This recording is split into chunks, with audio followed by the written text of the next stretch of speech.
ہم ہر وقت یہی سوچتے رہتے ہیں کہ میری زندگی کس طرح درست ہوگی، میری زندگی پیچھے جو گزری ہے وہ کس طرح گزری ہے۔ ہم پیچھے کے بارے میں سوچتے ہیں کہ میرا کل جو گزرا ہے وہ کس طرح گزرا ہے۔ ہمیں کل جو گزرا ہے اس کے بارے میں نہیں سوچنا چاہیے، بلکہ ہمیں حال کے بارے میں سوچنا چاہیے کہ میں ابھی کس حالت میں کھڑا ہوں۔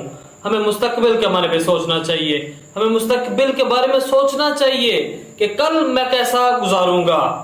ہمیں کل گزرے کے بارے میں نہیں سوچنا چاہیے، بلکہ کل آنے والے کے بارے میں سوچنا چاہیے۔ اگر کوئی بندہ غریب پیدا ہو، اگر کوئی بندہ غریب پیدا ہو، اس میں اس کا کوئی قصور نہیں ہے۔ اگر کوئی بندہ غریب پیدا ہو گیا، اس میں اس کا کیا قصور ہے؟ لیکن اگر کوئی بندہ غریب مر گیا تو اس میں اسی کا قصور ہے۔ اس نے اپنی زندگی کے بارے میں کیوں نہیں سوچا؟ اسے اپنی زندگی کے بارے میں سوچنا چاہیے۔ ہمیں سوچنا چاہیے کہ کل کس طرح ہم نے گزارنا ہے۔ ہمیں کل کے بارے میں آج ہی سوچنا ہوگا۔